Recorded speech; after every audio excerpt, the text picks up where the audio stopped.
Marketing, the art of selling a product or service to as many people as possible. For many indies in the game industry, it's a filthy, dirty word, and everyone participating is selling their soul to the devil. Marketing is a hoax and should be banned as soon as possible, which is probably why most unmarketed games are completely ignored and left in a dusty corner to die, slowly. Yes, there's this super annoying issue with us humans, and that is that we tend to listen to the one who is shouting the loudest. For instance, if the title of this video would have been "Why I as a game developer think marketing is pretty important" instead of "Marketing is a hoax," and if I had made the thumbnail boring instead of flashy, you wouldn't have clicked on it. But I have, and you're watching it. Sorry, not sorry. The content of the video itself hasn't changed, but if I hadn't baited you a bit, you wouldn't have been watching it right now. You first need to reel people in by using a sexy hook, and then, only then, you'll have to worry about the content. Now it's true, if the content itself is bad, people will probably call you nasty names. You suck! And go away again, angry. But if on the other hand the content is amazing, but you can't grab people's attention with a good hook, then the effort of creating the content in the first place is a wasted effort. And this is exactly the same with games. I could launch a brilliant successor to Fortnite tomorrow, but if my hook is boring, nobody will ever play it. So when you are starting to make noise for your game, you should think of the most catchy hook you can think of. Yeah, sure, it may piss off people, but don't forget, you'll always piss off people, whatever you do. They took our jobs! They took your jobs! They took your jab! Took your jab! And if your hook is right, it'll be worth it. The most important thing to remember is that you have to stand behind your decision. Don't chicken out. It can be scary, definitely, but if you don't try, you'll never succeed either. Take the lemons back! Get mad! I don't want your damn lemons! What am I supposed to do with these? Alright, so let's start with an example. My game City of Springs is a casual open-world adventure game in a clockwork urban environment. You play as Val, a sassy brown-skinned female mechanic, sneaking and fighting her way in, trying to expose a corrupt government. Please wishlist it now. Or, they killed your sister and now it's time to take your revenge on the government in this epic steampunk adventure game that only exists because Horizon Zero Dawn and Clash of Clans had a child. Rise up against a corrupt regime guarded by robots and take back control over your city, the City of Springs. Wishlist now. I'm by no means a marketeer and both of these hooks probably suck. But you can clearly see the difference between the two. Both give you about the same information about the game, but the first one people would probably dismiss after a few seconds, and the second one probably halfway.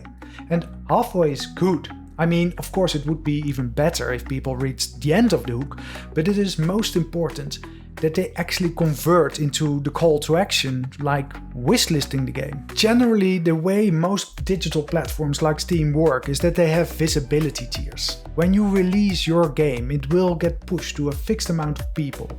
And if enough people show interest, the game will be pushed to another fixed amount of people, and on and on and on until you make millions and millions of euros with your game. But if not enough people engage, Steam will stop pushing it. In order to get a high percentage of interaction, all the hooks need to be great to funnel people onto your Steam store page and into buying your game.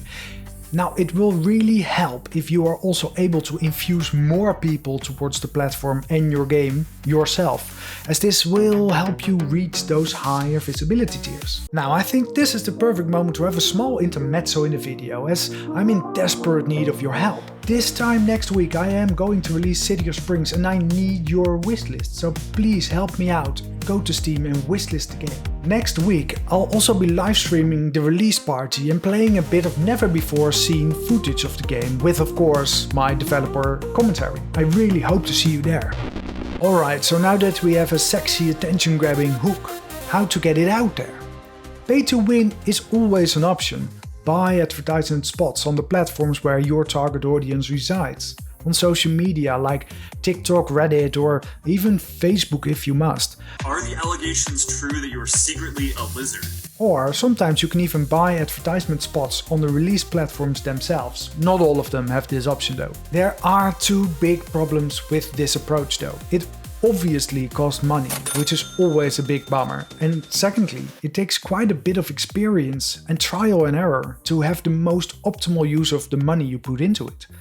For instance, if you create an ad that costs €1 per click and only 50% of the clicks end up in a wishlist, it may feel like quite a good ad. But if it only costs 1 cent per click and 5% of the clicks end up in a wishlist, it ends up being much better and cheaper. In my experience, using ad platforms can definitely help getting some extra exposure to your game store pages, maybe even add to the total sales count. But it costs a lot of money and even more time getting it right. But the absolute best and most difficult way, especially if you're on your own or just a small team, is to dedicate a bit of time each day and start showing off your game everywhere. And with everywhere, I literally mean everywhere. Over time, you'll see that there are some places that work better for you and some places that don't.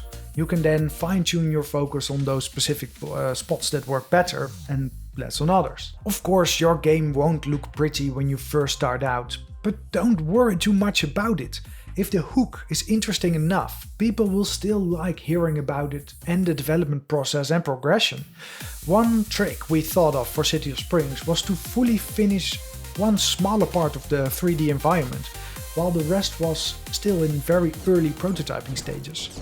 This way we were able to create trailers and sexy screenshots while the game was still very early in development.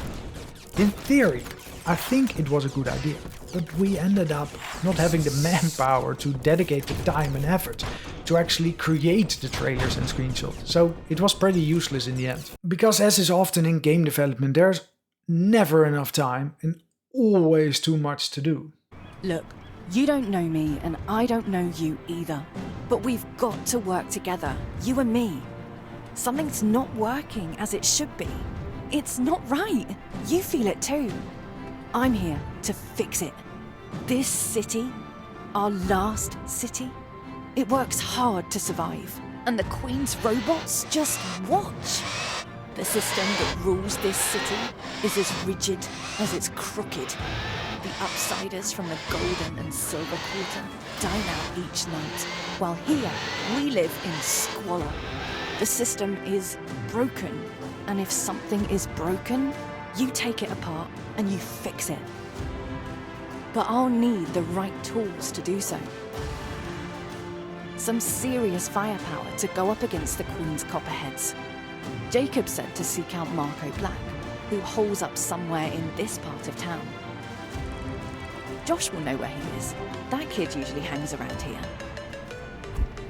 But I may have found a way to remedy this. As I said before, in a week's time I am going to release City of Springs on Steam Early Access, and I wasn't able to do a whole lot of marketing for it, so I think the release will be a bit underwhelming. The game is fully playable, but I wanted to become so much better with the help of the community. And with Steam Early Access, I will have the time to show off the game's progression in my weekly YouTube videos and also show off things like the process of porting the game to the Xbox, PlayStation and even the Switch. Additionally, I'll be able to create new trailers, screenshots and GIFs, and this way I will be able to play the long game and hopefully build up the hype needed for a proper launch on consoles later this year. It may or may not work, but there's only one way to find out. With our past game releases, we've always sent out keys to review websites and influencers. The more the better, right? We've even found a few big YouTubers who were willing to play our games. It helps a great deal if you get a lot of websites and influencers talking about your game. But there's one massive caveat. If you send out many review keys, at least half of them will eventually end up on websites like G2A, undercutting your own sales. This hurts. This really hurts. Be sure that every key that you send out ends up being used for the purpose that you send it for. And one thing that will massively help for reviewers is to have a press kit. Journalists are incredibly lazy and really don't like writing their own stories. So if you offer them a few example hooks for stories, they will just copy whatever they like from it. Often they just copy the whole thing you wrote yourself. And a quick bonus feature, Piracy. With all our game releases, we spent some time in using Steam's built-in anti-piracy features. And they're absolutely useless. Within 1 hour of us releasing our games on Steam, we were able to find a cracked version on the Pirate Bay. On the one hand, I thought it was really cool that somebody actually cared enough to crack and upload our game on the Piracy website. And on the other hand, ouch! So personally, I'm never going to use any anti-piracy feature ever again as a statement. If you pirate a game that a company invested a lot of money, time and effort on, you are part of the reason that these companies go bankrupt. Pirate enough indie games and they will stop existing. So it's pretty simple to me. If you enjoy something, you buy it. So City of Springs will be released DRM free. And lastly, I really like Discord as a hub for my community. For me, this is the spot where I get in personal contact with everyone. Either people that bought my Unity Asset Store assets and are looking for support, or the people who are really engaging with my YouTube content and are looking to chat further. Either way, having a Discord or something alike, a place for your closest community members to connect, is probably one of the absolute best ways to build up towards your game release. Don't forget that you can always ask all of these people in your community to help release your game. Alright, that's it. One more week for me and my game launch. I'm getting seriously excited now. It has taken so long, but it's really happening now. So, a last reminder, next week I won't be releasing another video, but I will do a full-fledged live stream, and I really hope to see you there. I'm gonna have to go with no on that. I am not a lizard, but keep the high quality comments coming in.